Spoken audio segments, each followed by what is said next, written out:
James takes an approach that reminds us of Proverbs, a book he was probably very familiar with, and he strings together some advice for the churches to whom he writes. There's a strong sense of pastoral care for the emotional, mental, physical, and spiritual health of the church and its members.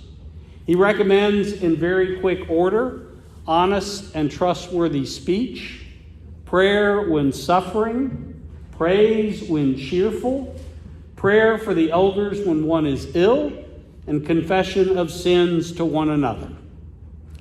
James does focus for a couple of verses on prayer and what can help a person better connect to God when they pray. Part of prayer, James says, is turning to God with a righteous intention. And James cites Elijah as an example of effective prayer. Elijah is seen as the representative of the prophetic tradition in the Jewish faith. Who appeared at the Transfiguration? Moses and Elijah, the law and the prophets. James lifts up Elijah as a righteous person who prayed first to bring God's judgment via a drought, and then God's blessings via rain. Here are some of the other highlights of the life of Elijah according to the book of Kings. When the drought caused a famine, he was fed by ravens. He lived with a widow who had been at the point of starvation during much of the drought, and his presence ensured her oil and grain never ran out. Her son died during the time Elijah was with her, and Elijah prayed for the boy, and he was revived. Elijah had a contest at one point with over 800 pagan prophets. The point of the contest was to call down fire from heaven. The pagan prophets prayed and danced and whipped themselves, but failed to produce fire.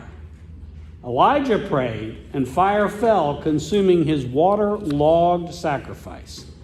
And then he ordered those prophets slain. On another occasion, Elijah summoned fire to kill 50 men who'd been sent to summon him before a king. And he did it a second time, too. The third group of 50 was headed by a wise man who begged Elijah to spare him and his men. And Elijah decided to go with that group. And then, of course, Elijah and his closing episode of life was swept up into heaven in a fiery chariot. James says something interesting about Elijah. He says, to quote the NRSV, that Elijah was a human being just like us. The man who could pray in and pray out drought, call down fire from heaven, be fed by birds, revive a dead child, promise a poor widow food aplenty, was a human just like us. Well, forgive my skepticism, James, but I don't see myself as a human just like Elijah, and frankly, I don't know anyone like Elijah. Some translations use wording to make this a little less frightening and speak of us having a nature like Elijah's.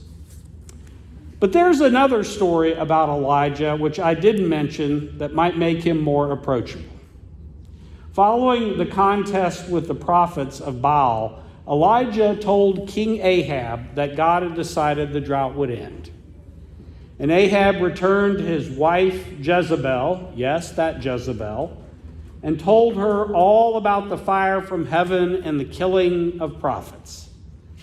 Jezebel sent a note to Elijah and told him he would be dead within a day.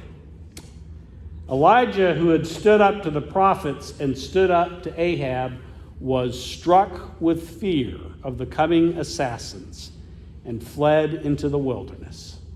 At one point on his journey, exhausted, thirsty, tired from all the running he was doing, literally, he was running, he asked God to kill him.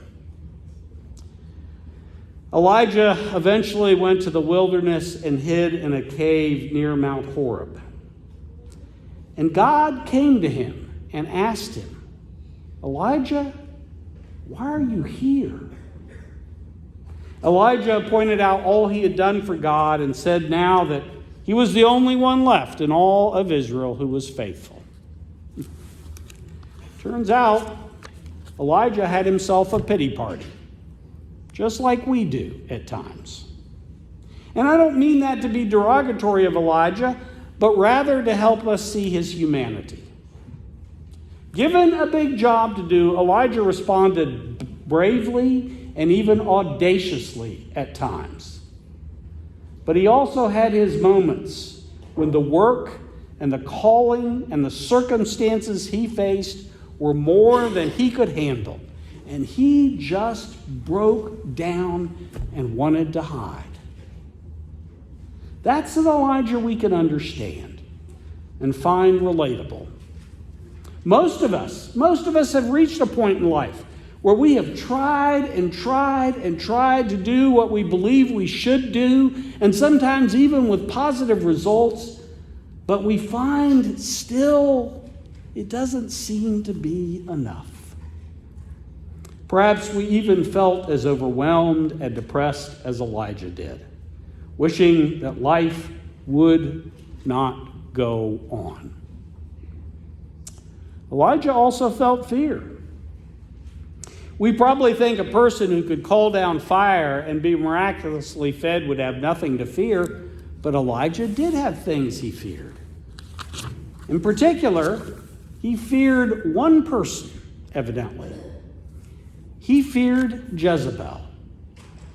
Now, I need to take a quick aside and point out the term that is so common in our language of painted Jezebel doesn't really do justice to the character that Jezebel is. She did take the time to dress and make herself up as a final act of challenge to a King Jehu who came to see her killed.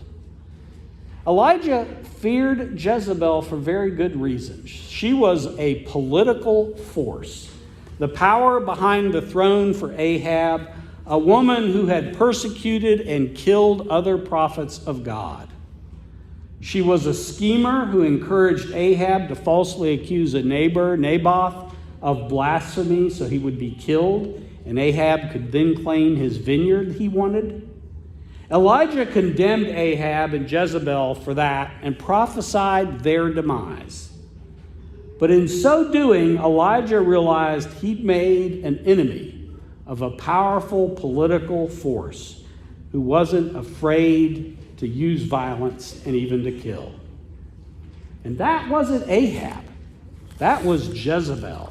Elijah feared Jezebel. Elijah feared her because she was the kind of person who would make good on her threats. That's another aspect of Elijah. We can understand his fear. We might fear many more things than Elijah, or maybe we just have one thing or person that strikes fear in our heart. But we too have fear. The story of Naboth reminds us of another important aspect of Elijah's life that fits closely with James' concern for the poor and the powerless. James would have, like Elijah, condemned Jezebel and Ahab. In fact, if you remember the earlier passages from James, he warned church members that the rich who might come to visit their worship were just as likely to sue them. In fact, far more likely to sue them falsely to gain their meager possessions than to become some sort of faithful church member. The person who cares for the poor and the powerless is the righteous person who can pray faithfully, trusting in God's response. To wrap up Elijah's story, God decided to really get his attention, so God blasted that cave with wind, rocked the world with an earthquake, and sent a firestorm. And then, in a whisper, in a still, small voice, God asked him, Elijah, why are you here? And Elijah confessed how alone he felt. God gave him instructions to anoint a couple of kings. He told him to anoint Elisha as his successor.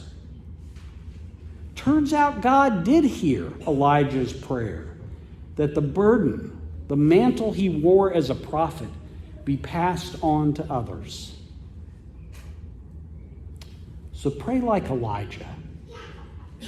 Pray when times are good, and pray when you find yourself at the absolute end of your rope, even when you know you did everything right, and trust that God will help you and will answer your prayer.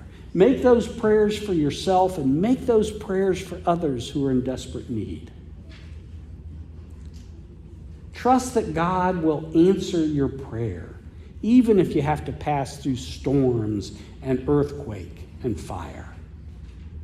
Pray like Elijah. Pray when fear overwhelms you, be it fear of circumstances or people or possible future calamity, and trust that God will give you the courage to face those challenges faithfully.